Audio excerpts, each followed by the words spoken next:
the moment we've all been waiting for. Cue the romantic music. A Gronking to Remember. Book one in the Gronkowski Erotica series. I am so pumped, Steve. All right. So it's a 38-page book. So perhaps you want to read it for us sometime. Not like on the podcast, but read it and recap it for us. Mm-hmm. Okay. So this one is by someone named Herbalt. I bought this book thinking that it was about Rob Gronkowski's early years and his development as an athlete. I soon realized it was a different kind of story, but after a few pages, I was hooked and now won't consider reading anything again about a pro athlete unless it includes a fair portion of that's bleeped out. I imagine it's sex or fucking or something. What is the name of the book again? A Gronking to Remember, book one in the Rob Gronkowski erotica series. Wow. I wow. Now I'm like really curious. It's only 38 pages, so you could knock it out in a sitting. This next review is by Dirk. One word, masterpiece. I couldn't get enough of the Gronk scenes. The thought of him getting erotic made me swoon all up in my pants. I'm not even gay. 10 out of 10. Would masturbate to again. Oh my God. By How Brian. did that not get bleeped out? No, I just knew what it was because the other one was entirely bleeped out. Oh. This one's by Brian Dartstad. My penis and brain were playing chess throughout the entire book. That's it? Yes. This one is Know by what just that Kindle. means.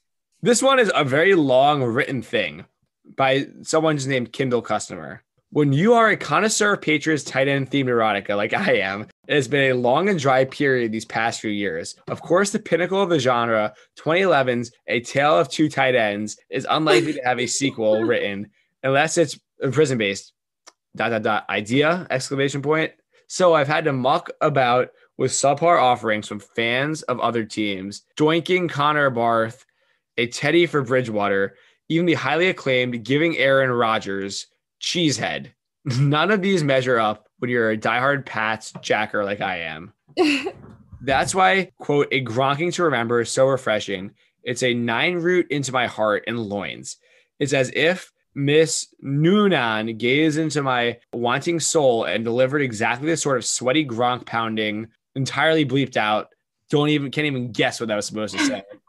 That all Pats Letters. fans can be proud of and indeed embrace. The plot is intrinsic. You'll never believe how and how often Gronk gets all up in the badoink a doink, and when Gronk spikes the football on her face and in her eye. It's Oh nothing short my of technical mastery. The characterization is also fantastic. Just like a regular season game in London, the journey is long and arduous, but the book will probably have more fans and is more fulfilling.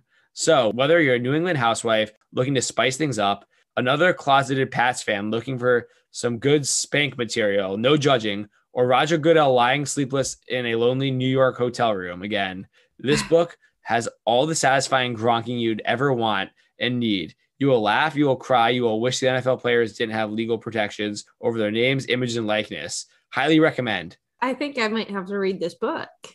Yeah, I think you do. Let's see how much it costs. Oh shit. This is awkward. What? I'm looking at this on my family Amazon Prime. It costs $3. Oh, it's actually 80 pages long, but you got to read it now. That's really long.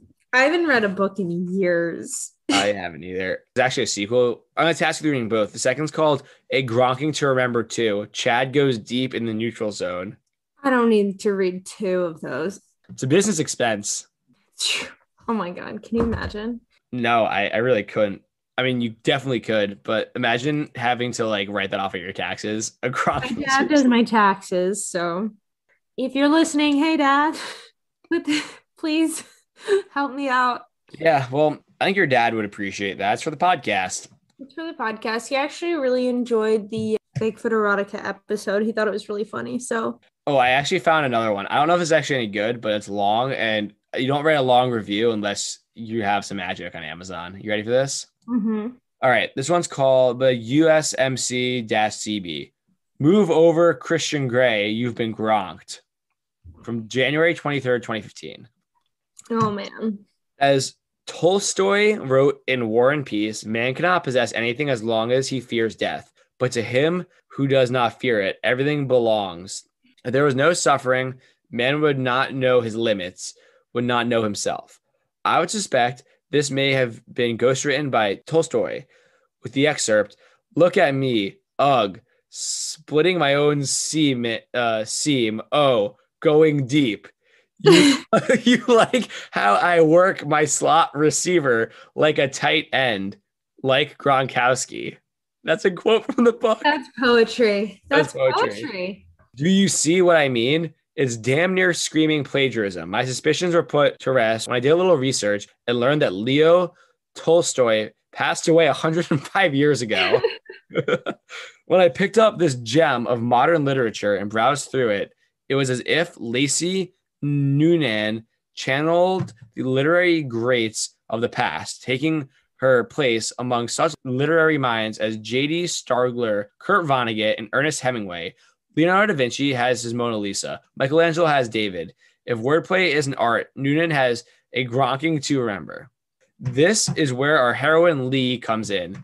In the shadow of Shakespeare's Romeo and Juliet, it's as if New England Patriots are the Montagues and the New York Jets are the Capulets.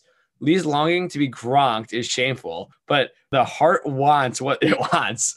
Lee has no control over that much in the same way that Juliet has no control for wanting her lady parts to be constantly plowed by Romeo. Wow. At times, it's difficult. There's still 3 more paragraphs.